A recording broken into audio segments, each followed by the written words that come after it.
Hey there, Rycon here with a look at the next installment of 2K Games' Mafia franchise, Mafia 3, which hits the shelves on October 7th.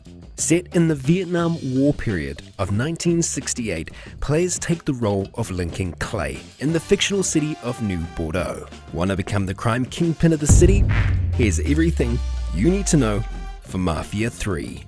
With the backdrop of the fictional city of New Bordeaux, Louisiana, a reimagined version of New Orleans, Mafia 3 follows the story of Vietnam veteran Lincoln Clay. After returning from the war, Clay falls back into his routine with his old gang. Unfortunately for Clay, his own gang is soon betrayed by the Italian Mafia. Left for dead, Clay survives and goes on a quest for revenge by setting out to take down those responsible for his betrayal and take over the criminal underworld of New Bordeaux, a gigantic open-world sandbox. Players take control of Lincoln Clay as he builds his criminal empire to systematically break down the Mafia's control over the city. According to the developers, the main pillar of Mafia 3's gameplay is that there is no failure but death. In that sense, as long as players survive as Lincoln Clay, the mission is not over. In this respect, players can still accomplish the varied gameplay missions in a number of ways, ranging from stealth operations to an approach of going in with guns blazing. For example, if a vehicle gets trashed during a mission, players can still find another way to progress through the mission as long as they keep Clay alive in the process. When it comes to combat in Mafia 3, there is a large menu of mayhem for players to choose from.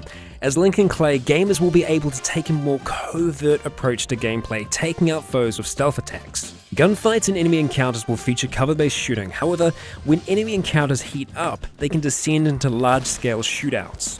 In cases like that, Lincoln Clay will have the option to call for backup from his lieutenants, Cassandra, the Voodoo Queen, Thomas Burke, and Vito Scaletta, who gamers might remember as a protagonist from Mafia 2. The lieutenants will then perform actions such as cutting phone lines to block enemy reinforcements from coming in, or even sending in some extra muscle to help out Clay. Players also have the option of interrogating other characters who populate the world of the game to gain useful information. They can be interrogated using fists, or by taking them into a car and driving them around recklessly throughout the city. One of the most amazing looking aspects for Mafia 3 appears to be the brand new sandbox of New Bordeaux, a fully realized city that will look and feel somewhat familiar since it's based on the city of New Orleans. That means it has its own French Quarter, a swampy bayou area in the south, a suburban area called Frisco Fields, a wharf district, and a docking district. Whilst being inhabited by non-playable characters, the city is fully available for players to explore throughout the game. Playing through the story mode will systematically allow players to explore and unlock new parts of the city. This also allows players to learn and study the Italian Mafia's control through New Bordeaux's various districts, so Lincoln Clay can assert his own influence and eventually take it over. The drive mechanics of Mafia 3 have been overhauled in order to emulate a style similar to Hollywood action driving, and the car chases of famous Steve McQueen movies such as Bullet. According to Mafia 3's developers, the driving is designed to give players the feel and the weight of driving a real car that they'll get a hang of very quickly. However, a car in the world of the game will also drive differently depending on what type of surface it's riding upon, whether it's more flat concrete, wet dirt in the bayou, or rougher gravel. With the driving, players will also be able to drift around corners and perform power slides, all in the effort of taking their personal automobile to its absolute limit. Players will have access to a number of different cars and vehicles that can be unlocked throughout the course of the game, from classic muscle cars to airboats. Cars are customizable and can be stored in the garage for safekeeping.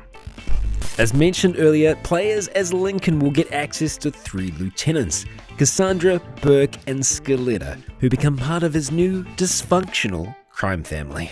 The essential goal is to build Lincoln Clay's new criminal empire in New Bordeaux. As gamers play the game, they will have to decide and divvy up which areas of the city will be operated by Lincoln's lieutenants. Once Lincoln Clay takes over an area of the city, he can assign a lieutenant to operate in that particular location. How specific orders are meted out to lieutenants in those areas will determine how profitable and how successful these areas become. The ability of Lincoln to keep his lieutenants and confidants happy will ultimately affect the game's dialogue and overarching story. How Lincoln chooses to deal with his confidants will have a smaller effect on the gameplay as well, with regards to player income and the type of upgrades Lincoln will have access to. Mafia 3 is set in 1968, during the midst of the civil rights movement of the 1960s, and the central anti-hero is Lincoln Clay, who happens to be African American. So the issue of race is definitely a big part of the game thematically, and is a hot button issue that developers at Hangar 13 did not shy away from. Speaking to Polygon on the issue of race in the game, director Hayden Blackman stated, "We didn't want to shy away from the reality of the time and the place. There are quite a few moments in the story where race is referenced, and race is a part of the story. It's part of who Lincoln is." Seeing as how the game is set in the southern United States during the 1960s, that means parts of the game will be presented as realistic and authentic to the time period, specifically as it pertains to the relations between races. According to Blackman, the style was done in an effort to create a world that looked and sounded authentic to the time period. This will affect gameplay with the idea that in certain places Lincoln Clay might appear out of place, and pedestrians, police, or NPC characters will act accordingly. Blackman added to IGN, "There are places that you can go that just being there is an offense and will elicit a police response. We aren't so naive to think that a single game could cure racism, but if we could get the player to think, why am I being treated differently here than in other parts of town, then I think we've done something worthwhile." And that's everything you need to know before diving into Mafia 3. What do you think of the video? Are you just as excited for Mafia 3 as you were for Mafia 2? Or does this look like a step back for the franchise? If you enjoyed the video, leave a like and be sure to subscribe to GGN. My name is Rykon, and until next time, stay tuned.